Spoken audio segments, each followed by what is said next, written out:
There was a bright flash of light that made blue spots dance in front of the fairies' eyes. When they could see again, their hearts sank. They were inside a silver cage, and the gaps between the bars were so small that they could not even put their arms through. "Let us go," Rachel exclaimed. "You cannot make him," sang the goblin in a mocking voice. Suddenly there was a low growl, and a big snow leopard prowled around the boulder. "He wants to know what is happening," said Selma. "Clear off," shouted Jack Frost. "Shoo!" He flapped his cloak at the snow leopard. It snarled, and Jack Frost gave a high-pitched squeal. "Time to get out of here," he said. There was a loud crack and a bright blue flash. Then the peaceful enclosure suddenly vanished. The cry of the peacock stopped. A cold wind whistled around the fairies. "Where are we?" asked Rachel, shivering.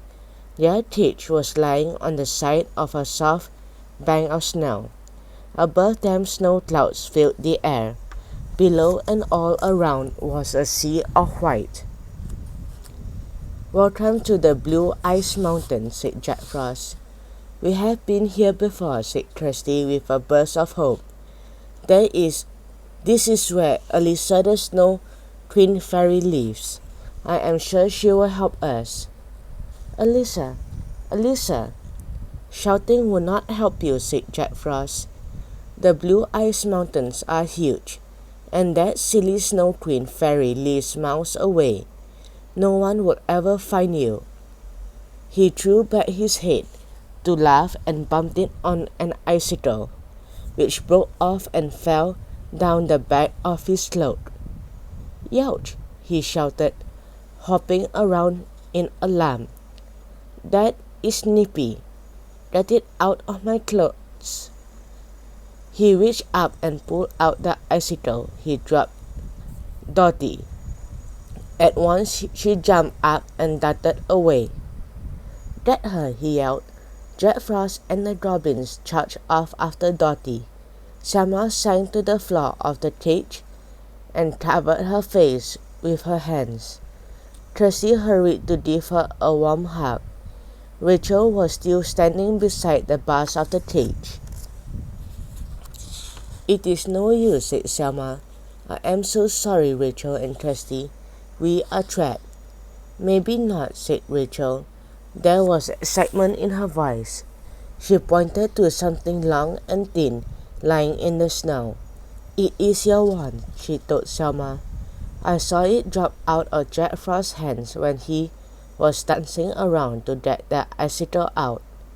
"But how are we going to reach it?" Selma asked, sniffing. "We can hardly get our hands through the holes in the cage." "Maybe I can help you," said a friendly voice above them. They looked up and gasped. A beautiful white bird was perched on the top of the cage. His feathers were so fluffy as duckling down. His eyes were turquoise, and a little crown of white feathers swayed on his head. "Hello," said Kirsty in a gentle voice. The bird opened its beak and sang a few sweet liquid notes. Then it fluttered to the ground and bowed to the fairies. "Welcome to the Blue Ice Mountain," it said. Its voice made Rachel think of jingling bells. It made Kirsty think of bubbles. Selma stood up and curtsied to the bird. "Rachel and Kirsty, this is a magical snowbird," she said. "They are very rare. I have never seen one here before." "Hello, Snowbird. My name is Selma." "I am Silent Wing," said the snowbird. "When I saw Jack Frost and his goblin, I got worried. I knew they were here to make troubles." Quickly the fairies explained what had happened. Silent Wing picked up the wand in his beak and passed it through the bars of the cage to Selma. "Thank you," she said, smiling. She took her wand and sparkling fairy dust fell on the lock of the cage. At once the door flew open. Rachel and Kirsty and Selma fluttered out. If we are going to catch up with Dorothy, we need to be warm, said Selma. She flicked her wand, and the three fairies were suddenly wearing fluffy white onesies covered with black spots. Now we look like snow leopards, said Kirsty in delight.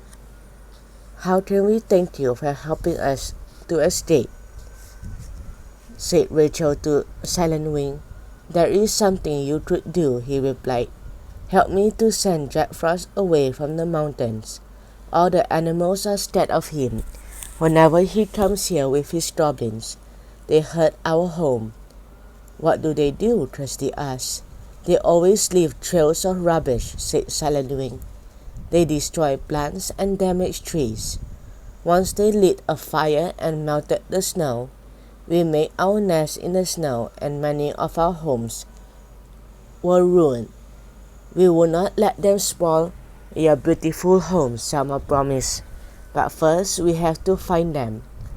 Side by side, the three fairies and the snowbird flew higher and higher into the blue ice mountains.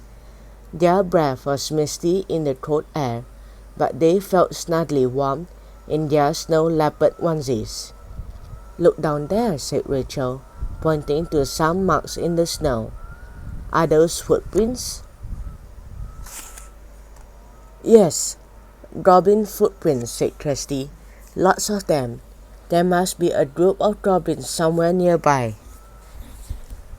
Silent Wing swooped upwards, hovered high above them, gazing down on the mountains. Suddenly he plunged down again.